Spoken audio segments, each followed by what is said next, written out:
Yeah, so it didn't go up, which is positive.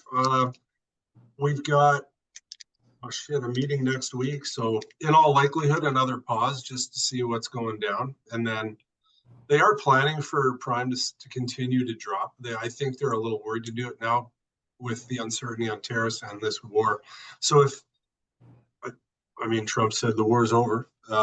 So on his social media, so we'll see about that. But if it continued, then if we have oil transportation blocked off in the Middle East, then inflation's going to go through the roof with gas prices, right? Absolutely, yeah. So far so good. We'll see. It's not going up, but I don't think it's going to go down next week. And then I got some lenders right now that are blowing up. I mean, they're so busy with just renewals and stuff.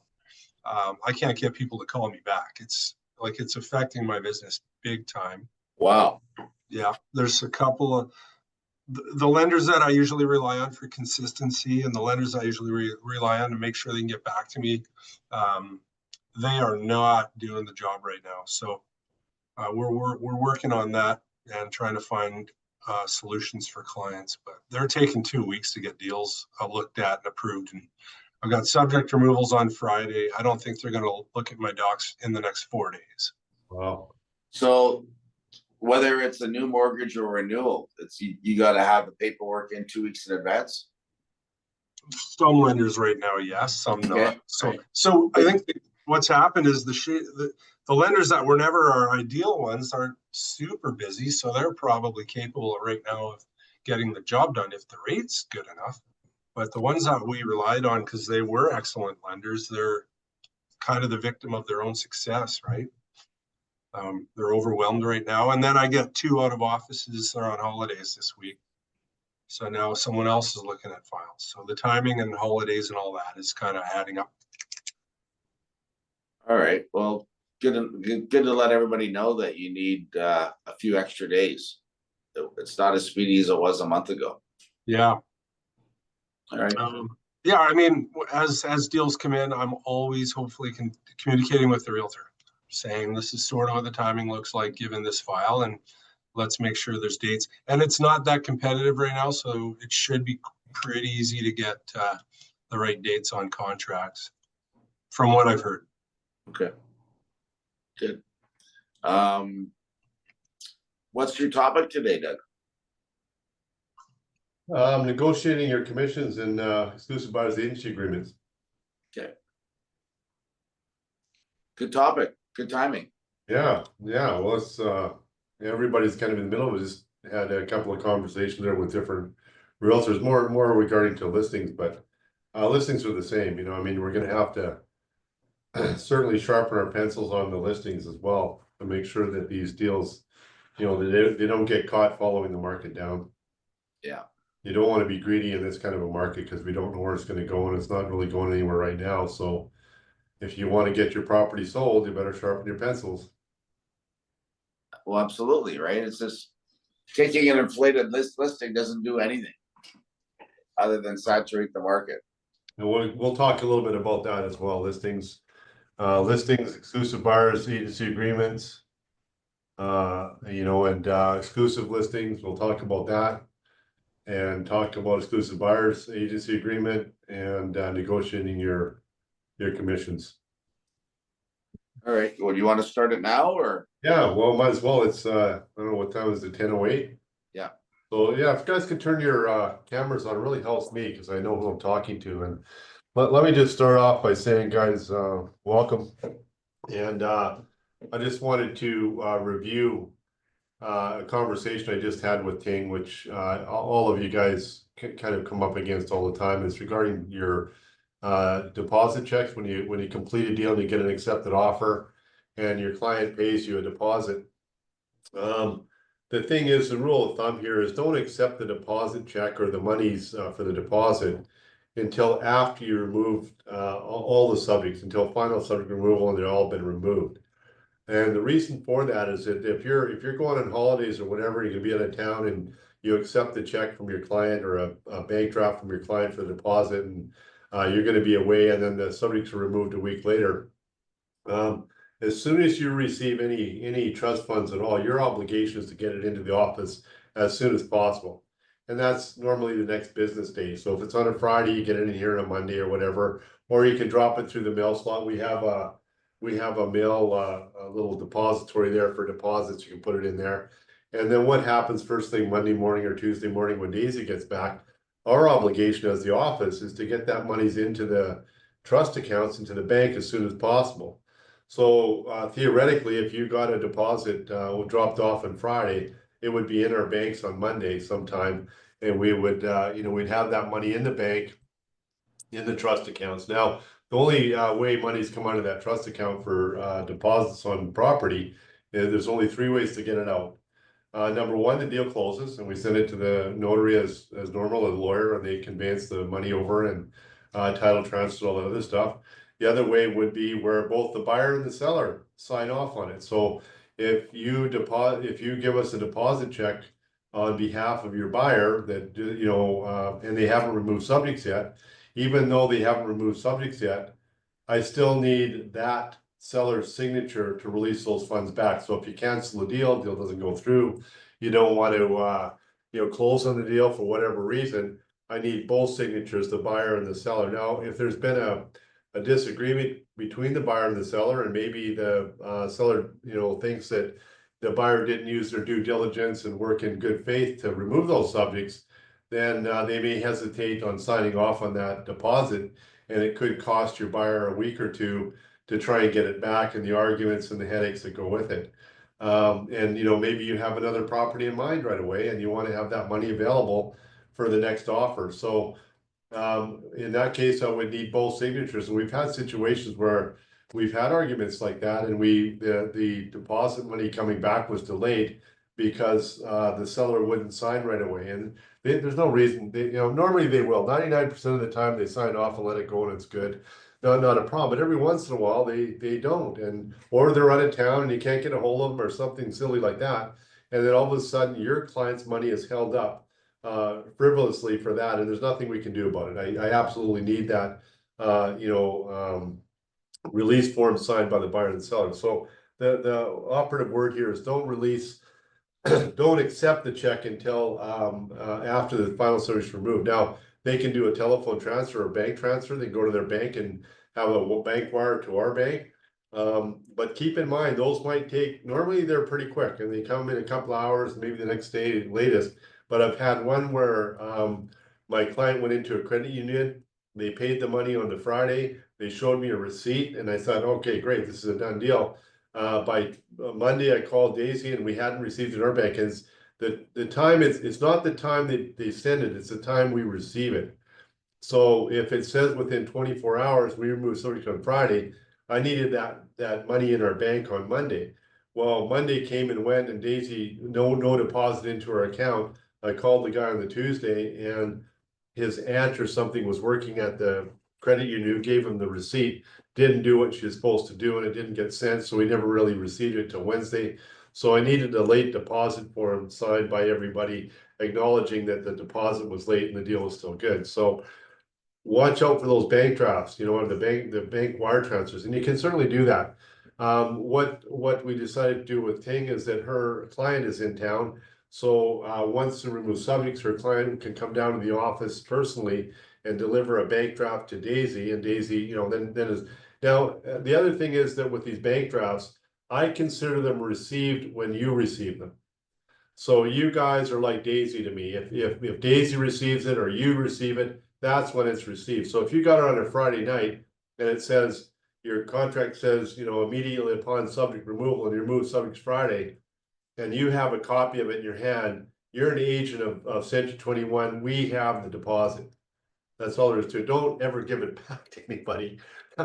If the deal cancels or something, don't hand it back to to your client. It's in trust with us. So, and then you get it to the office as soon as you can. So it's when you guys receive it, or Daisy receives it, or I receive it, or the bank receives it. So it's when an agent of the office, you or Daisy, gets that bank draft. Now, if it's a transfer, keep in mind it could take a day or two. So allow for that. If you're going to be removing something on a Friday, make sure you put within 24 or 48 hours or 1 or 2 business days of final subject removal. That'll give it till end of the day Monday or the end of the day Tuesday. And if it's a long weekend, end of the day Tuesday or Wednesday. So going forward. So that's just a rehash of your deposits and how to deal with them. Don't accept them unless you're unless your subjects are removed. Otherwise, you could create some hassles getting it back.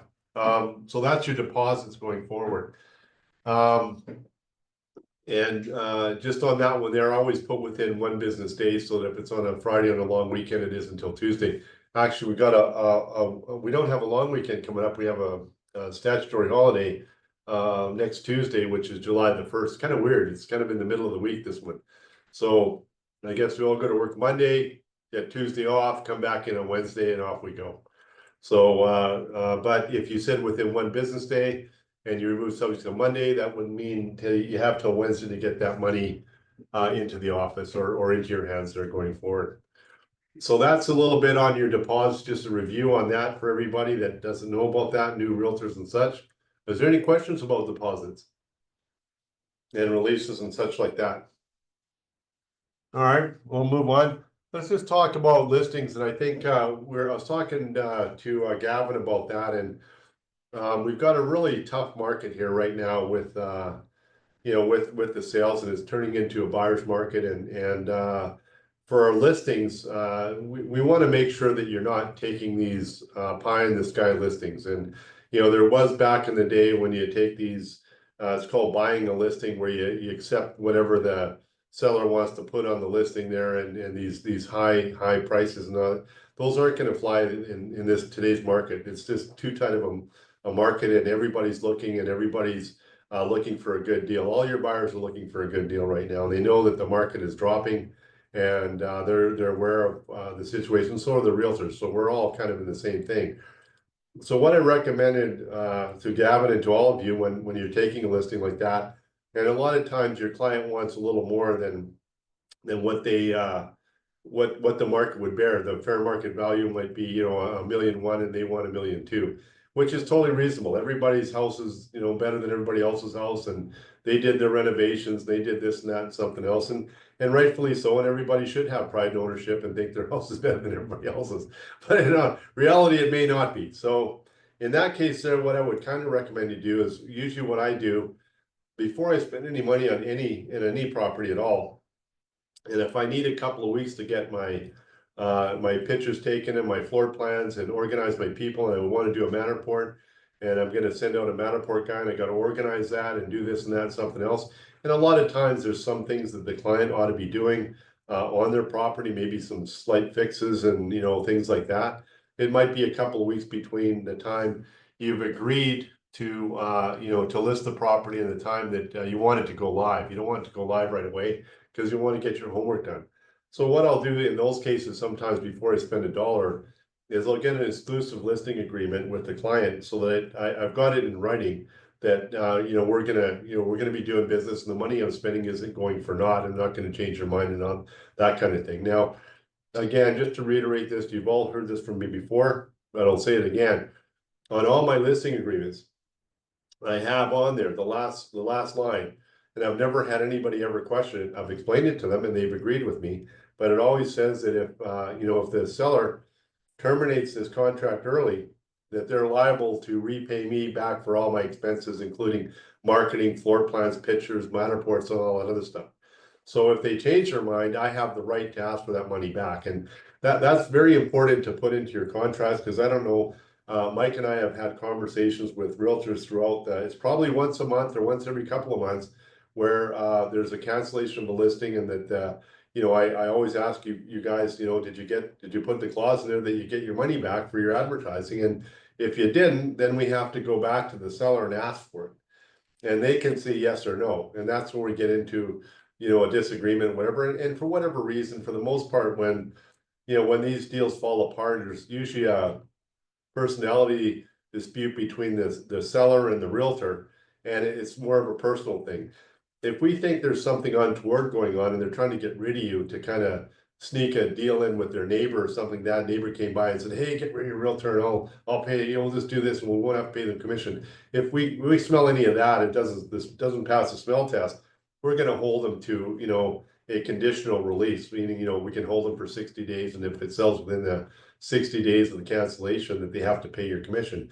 But for the most part, it's just a bad, they got mad at you for not returning a call, or you missed a call, or, they're not returning your calls, or whatever the case might be. It's just something, personal, in which case we just want to, they're gonna, blow a stack for an unconditional release. Normally I'll just give it to them, but if you've got that in there in your clause where they're gonna pay you back your monies that you've put into it, then it's not a good thing, but at least you're not putting money, getting a cancellation of agreement and not getting any money for it, it's putting your money into it. So please do that. But the other thing, talking about the progress and how to do this, going forward, if you're going to be a couple of weeks before the listing goes live, you can do a exclusive buyers listing, exclusive listing, and that'll lock it up. They can't go with anybody else. They can't re-sign with anybody. But at the same time I do the exclusive listing agreement, I'm going to sign an MLS agreement. So when my exclusive listing agreement expires, my MLS will kick in and it'll go live. I got 3 days from the date of the MLS listing to put it on to the MLS and get it live, and 5 days from that to show it. So that'll all transpire, you put your dates in there, chronologically they go. Now, the other thing that Gavin and I were talking about is if the client wants a premium price for their property and you don't think it's going to warrant that, and the market isn't there, you're first of all, you're going to have a frank discussion with your client about the market and what's going on with the market and the buyer's market and all the consequences of following the market down. And there's always a neighbor there that's maybe a little higher than them or whatever, and they want to go higher than the neighbor because it's a little bit better. Well, if you do go that high and you don't have a contingency plan for that, then what's going to happen is their neighbor is going to sell, and their neighbor is going to take a bit of a haircut. Maybe they were listed at $1,000,001 and they went for $1 million. Now you guys are $1,000,002, and then you go to $1,000,001, but this guy already sold for $1 million. So now you're chasing the market down, and you got to go to 950 to kind of get it sold, and they're not willing to go to that. So you kind of want to get under the market before it happens. So what I would suggest you do is that you have the conversation when you're doing your listing presentation to them and say, look, you're asking for more than the market value of your property based on the current sales in this area for this property or this type of property. This is the price you're going to get. You're asking for a little bit more, and I understand that, and I empathize with you, and I want to be your realtor. But why don't we have a little bit of a plan here, a marketing plan, in that we list your property at the price that you want for it, for a couple of weeks, and then once, we'll monitor the calls and the open houses and all that, and see what kind of response we're getting. If we get a good response, we continue on. But if we don't get that good response we want, I have another listing agreement right here in my briefcase, and we're going to sign that now. And we're going to sign a cancellation with the new listing at the new price so that we don't have to go back and revisit this. So it's all done at once at the same time. You've already negotiated the price drop if you don't get any calls on the property. So you've negotiated ahead of yourself. And that's the good thing. You don't have to go back and talk to them again, have this conversation again. It all happens automatically. If there's no calls on the property, you've done open houses, you've done 2 open houses now for 2 weeks running, and you got nobody come by. Maybe one person came by and they weren't interested at all, wasn't what they're looking for. Then you automatically invoke the new contract and the cancellation form, and off they go. If there's lots of activity and lots of calls, you just do it the other way. And that's what Gavin and I were talking about. Just leave the original contract in place and run with it until that peters out, or you sell the place, one of the two. So, thinking ahead when you're doing your presentations now is going to be important, but you're going to have those tough conversations with your client, because it is a buyer's market, and sellers aren't in the driver's seat anymore, and they better, if they want to sell it and their motivation's there, then they should be prepared to drop their prices, and you should do it sooner than later rather than following the market down. So have that tough conversation. The other conversation I wanted to have today is negotiating your commissions. And I know that for one thing, and all of you guys that have sold houses here can relate to this. You never count your commission until it's in the bank. Because there's always something that comes up, even on when you're a listing agent. And there's always something that comes up, and I want to retain my client's goodwill. And a lot of times I'll bend over and I'll accept this or accept that wasn't on the contract, cleaning of the place or some kind of a repair, or maybe the something the carburetor went or something like that, or whatever it might be. I always have a little bit of a contingency fund that I'm going to put into that. It's called goodwill. It's a goodwill tax to keep your client's goodwill, and because you don't want to have hard feelings. Most of the time it has to do with cleaning or removing junk or something like that, but it could be something a little more than that one there, and you want to have that. And the thing is that your client's going to ask you for a discount right away. And maybe just let me throw that out to anybody here. Has your client on a listing agreement, once you've got a contract signed out, ever asked you for a discount? Any of you guys? Anybody want to comment on that? Have they ever asked you for a discount on the listing and saying, hey, I think you're charging too much? Rand, you ever had that, or I had that happen last year. What happened? Tell me. And they were just like asking, it was last year or 2 years ago, yeah. And they were asking for a little bit of a discount. So I remember this from one of I think Anis told me that because he was my mentor when I first joined. So he told me like, all right, you can explain the value what you have, and then ask them what you don't want them to do for you if you're asking for lesser money. And when I said that out to them, I said that very politely to them, like, you're asking me for a lesser discount, but I'm telling you this is what I'm going to do. And if you don't want me to charge you that much, then what is it that you don't want me to do? And then they were just a little taken aback, but they're like, okay, we appreciate what you said. And they were okay with my commission at that time. So yeah, you got to stand up for yourself. They might and they might back off that way. And do you not want the Matterport? Do you want floor plans? Do you want pictures? What I can go in here with my camera and do it. Yeah, that kind of thing is a good thing too. it wasn't very comfortable. Is that if they're going to buy, you might want to discount the buy on the other end of that rather than the sell that you're doing now. So I always make sure that if I'm going to do a discount on a two part here, where you're doing the listing and buying for them as well, is you do the discount on the buy side, not on the sell side. So you get your money up front, and then because they could go with somebody else to buy. They could walk into a pre-sale and buy. Oh, sorry, we forgot about that. Didn't know about that. So careful about negotiating your commissions. Going forward, and think ahead about that. If you are going to discount something, discount it on the next deal, not on that deal there. And you should have, all of us should have, both on our exclusive buyers agency agreement and on our Schedule A for our listings, why we're getting paid what we're getting paid. What are we going to do? What are all the good things we're going to do for them? And I always call that your secret sauce. It's like your KFC herbs and spices. What are all the good things that you do for these people that maybe the rank and file doesn't do?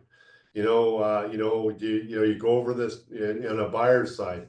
You explain to them what a engineer's report is, what a depreciation report. You go through the depreciation report with them. You go through the engineer's report. You go through the minutes with them. You go through the annual general meeting with the special general meeting with them. And as soon as you start explaining that to a buyer, they don't know what you just said. They don't know what an AGM is. They don't know what an SGM is. They don't know what a depreciation report. They don't know an engineer's report. So all of a sudden they're thinking, well, maybe I do need a realtor. Maybe I do need this realtor because they're really good. You're going to check at City Hall for zoning and so on and so forth. And that's the same with your listings. One listing I got, I went down to the City Hall and I asked them if there's going to be any change in the zoning of this. And the guy said, yeah, well, our official community plan is down the road here. But we may be rezoning, but you can ask for an exception right away if you want. I went back to the owner, I told them all that, and I said, I'm going to put that in the listing, and I'm going to look for a developer for this property, because that's that's who might want to buy it, because you can, you're going to have two lots instead of one in a year or two from now. And the city said to me that there's no use asking for the exception now, because it's probably going to be down the road. So by the time you sell it, it'll probably be in there. So I got an email from that individual, and I showed it to the seller, and I said, I'm going to put this in the ad and say, look, we're looking for developers. And I got the listing. There's about 10 other guys lined up for it, and because I took the time to go down to City Hall, but that's part of your secret sauce. You know, these are the things you do. You check the official community plan, you check the zoning and what can be rebuilt on it and built on it, those kind of things. So those are the things that should be listed in writing on your Schedule A, you know, along with that disclaimer saying that any of your expenses, if they cancel this early, then any expenses are going to come back. All that stuff should be on your Schedule A. That's the last page of the listing agreement. So make sure you're doing that and you're working with that. The other thing there is that when you're working with a property like that, and maybe you got a discounted, or maybe you've done a really good job in talking to the guy, and you know they've agreed with you that the price on it's going to be, you know, somewhat lower than the, you know, the going rate in that area, but there's some issues with the property, and you know maybe it needs excuse me, pardon me, it needs, you know, new carpets, it needs, you know, a refresh, it needs a new paint job, it needs this and that. Well, what you can do is when you're doing your listing properly and you're writing your listing up, is that you put that information priced accordingly. You know, the property needs a new carpet, it needs a fresh coat of paint, it needs this and that and something else, new appliances, priced accordingly. So you preempt any lowball offer ahead of the time, so that, you know, people coming in for these lower priced properties, we've already accounted for that. I put that right in the listing that it does need new appliances, it does need new carpet, it does need a new paint job. That's why we listed this price. Don't come in and lowball me now. So that gives you a little bit of a buffer going forward. So and the other thing on listings and problems, I prefer to have the problems that are associated with the property up front, and I want to deal with them ahead of time. I don't want people to necessarily come in and discover them. And I try and post them up front or put them some way, shape, or form on the PDS, or maybe in the listing advertisement, or at least in the emails a little bit ahead of time, because I don't want any surprises, them having a surprise or thinking that I'm trying to hide something on a property.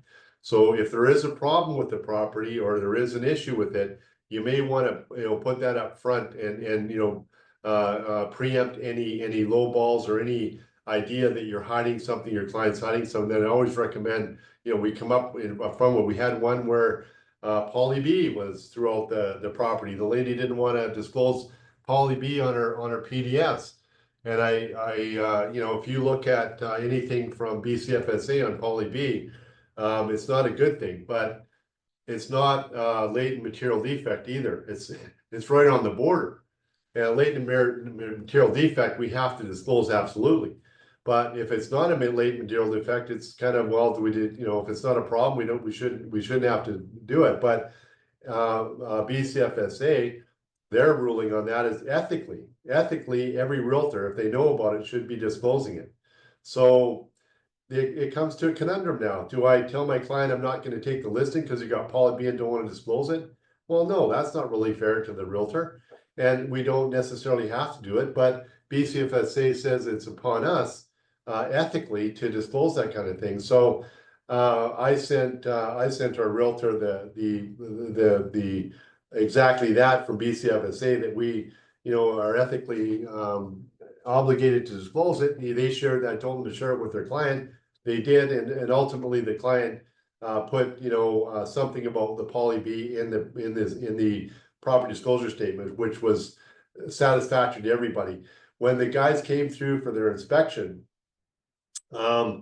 it came and went. They didn't say a word about it because it was already in the PDS. There was nothing being hidden. It was in the PDS. The deal went through. The deal closed, and everything went through. So that's kind of the best, you know, case scenario there, where we disclosed it. It came up. They noted it and they moved on, and we're free and clear. We did everything we ethically needed to do, and going forward. So some of the problems that you might see with a property, don't try and hide them or disguise them. And if your client does want to do that, I would recommend not doing that. Get it up front, get it out in the open there. You don't want to have all of this going through and all the inspections, and the final thing is the inspection. They find this thing and the deal crashes because of it. Put it up front there and save everybody a lot of time. Get those problems you know, out there, and make sure people are aware of them if you're aware of them. and deal with them up front rather than the back end. You don't want a deal falling apart last minute. Everybody's put a lot of time and energy into it. All of our emotions and your client's emotions are all, right up there. So, just be careful about that one there. Is there anybody want to add anything to that? Rhiannon, you're pretty quiet this morning. What's going on with you? You got a cold or something? You got Mike's cold? No, nothing like that. No, just what you said is good. All right, we'll move on. So exclusive buyers agency agreement. Again, I'm just gonna share a screen with you. Hopefully it's up there. I don't. Can you guys see my buyer's agency exclusive contract? Just thumbs up. Good. So what I have here is you fill all that in. The dates can be whatever date you want it. Usually I'll put 6 months. Market area, I'll put Lower Mainland in there. Designated agency, that's your name in there. When it comes down to remuneration, the standard fee is normally around this. It's kind of not a standard. There's no standard. There's no thing for it. But we normally get about 3.225% of the first 100,000. That's $3,220 the first 100 grand of the sale. And then the balance for the buyer's agency for the cooperating brokerage, usually on the MLS, is 3.225 in the first 100, 1.1625 in the balance.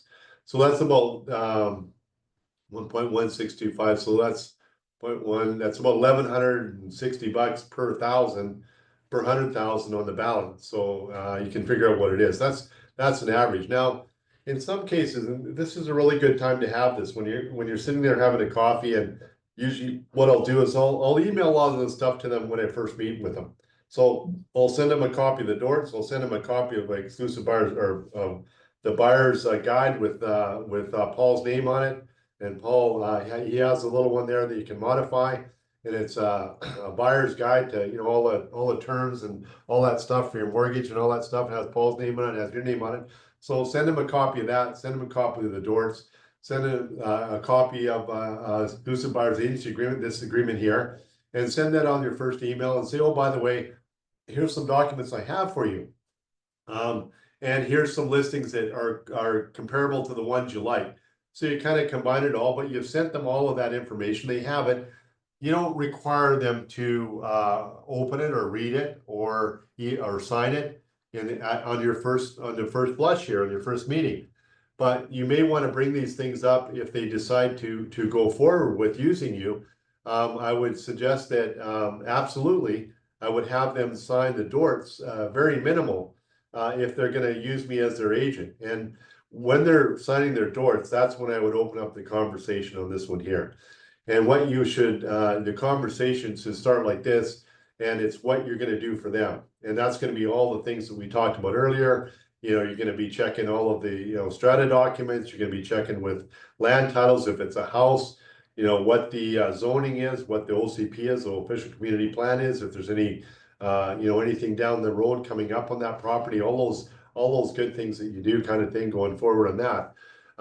But in this case here, you're going to also ask them is, the question you're going to say is, well, what do you expect of your buyer? And Amir, what do you expect of your buyer? Are you there? Are you with me? Or are you on something else?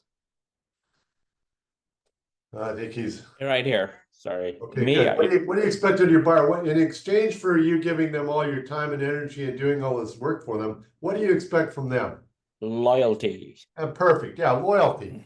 And what loyalty means to me is that, if they do go into an open house and you're not with them, that they tell them, they give the realtor in the open your business card and say, I'm working with the realtor. Or if they go into a pre-sales aren't selling right now, but they used to be. They give the pre-sale people your card and say, sorry, my realtor can't be with me. They're doing their own opens, but this is my realtor. Here you go. So what the conversation you want to have with them is that you get paid on commission, and you don't get paid unless they deal with you on the purchase of the deal. So what you're asking them for is the loyalty. Now, whether or not they sign this contract, if you have that conversation with them, that's the big deal. Have that conversation. I get paid by commission. I expect you, if I'm working for you, that you just use me when you do the deal and don't go to somebody else and, cut me out of it. If you want to fire me and get rid of me, just send me an email saying you don't want to use me anymore, and I'm fine with that. But until then, let's, you got to do it in a nice way, and everybody does that presentation in their own way and at their own time when you want to do it, but certainly have that conversation. Now, the remuneration here is something that you want to discuss as well. And you want to have this conversation when you're calm and sitting at a table having a coffee before the deal's going down. Because when the deal's going down, they're not listening to anything you're saying. They're just worried about their $700,000-800,000 they're paying for this 1-bedroom apartment in downtown Vancouver, whatever it is. How are they going to come up with their deposit, that kind of thing. So they're worried about the deal itself. So you want to have this in a car drive when you're driving to look at a property, or after a property. I usually have a debriefing with my clients. We'll go see 2 or 3 properties, and then we go for a coffee at McDonald's or wherever. We sit at a table, and then I ask them what did you like, what didn't you like, is there anything you want to see again, or that kind of thing. Well, at that point in time is a good time to bring this up if you're talking about that, and that comes to your remuneration. And again, is they're going to want to discount that. They may want a discount on it, and if they do, you're going to have the same conversation Amir said. Well, what don't you want me to do here?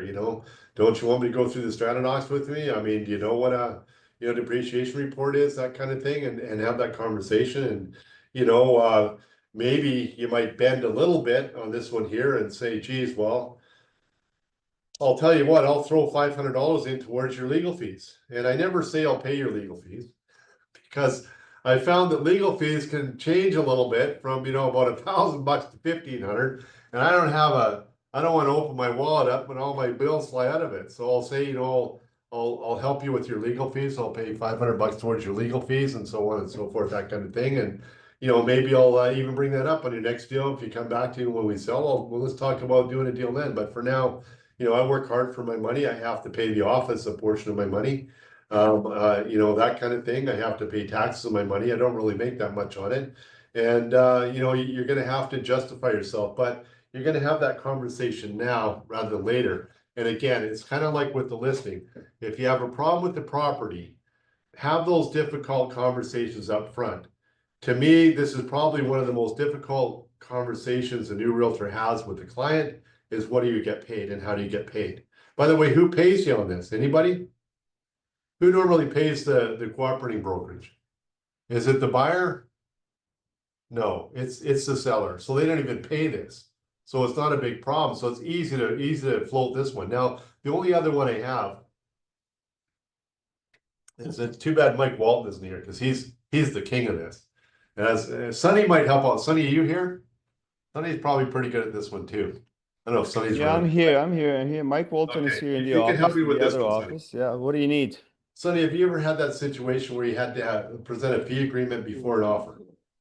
Yes, I did. The sellers usually refuse it, and then you have to go to your buyer, or you have to swallow the loss. So yeah, the 3 options. So Yeah. So did you ever tell this? I don't know, when you presented your offer, did you tell them, I'm not presenting my offer unless you agree to the fee agreement? Have you ever done that? well, I would send both. I don't know if that's really representing the buyer's best interest. If you say, hey, I'll send you the offer if you sign my Well, agreement. if the buyer agrees to it, acknowledges it, and says it's okay to do it. Sure, yeah. So, I mean, you can hold their feet to the fire, and ultimately, if they still want it, then you've already had the conversation where they're gonna have to pay your commission or top up your commission here. So I think in here it has the top up, between the $5,000 and the $12,000 that you should have got, they would top it up by $7,000 on that one there. So, but this is something that, you can use, but you want to have the conversation with your client now, before you run into one of these discount ones, because you're obligated to show all listings the same, as it's not your best interest, their best interest. Like Sonny says, you're working your client's best interest, but you've had the conversation, Mr. Buyer, don't you agree that I should get paid, for my time, and I should get paid, a regular amount? And if they agree with that, and they say, look, my buyer has instructed me that I'm not presenting my offer unless you agree to pay for my price, pay the standard commission. It's up to you. I don't care if you discount your realtor. I mean, if they don't think they're worth it, that's fine with them. That's their business, but I expect to get paid full pop. Rihanna, have you ever had a situation like that? You've been around a bit. Yeah, I know, been involved in tons of those kinds of situations, and I actually have never had a seller refuse them. Never had one refused. So you've upped your commission on it and they've accepted it? Yep.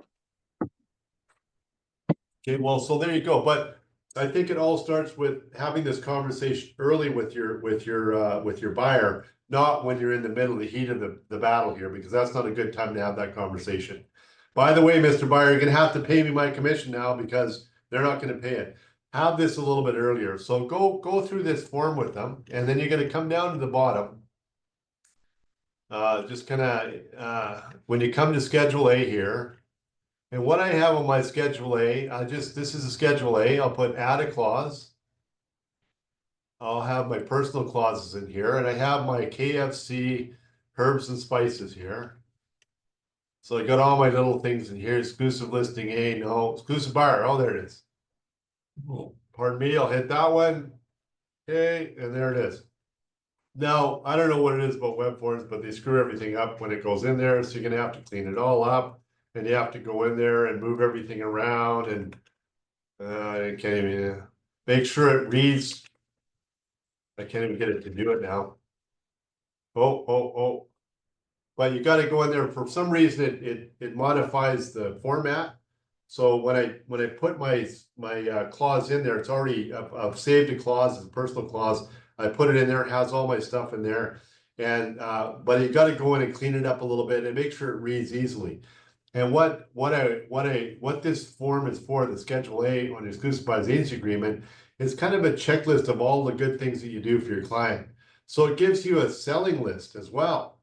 Why should you use me? What differentiates me from the other realtors?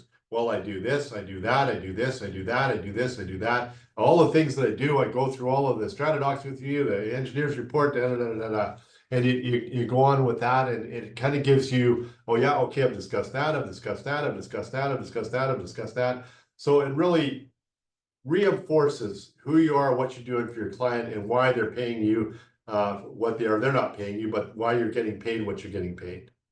So that's kind of a thing about your commissions, and how to make sure you get paid for one, and that you're getting paid the proper amount, and how to work with a little bit about listings and how to get your listings sold sooner to make sure you're getting paid your commissions.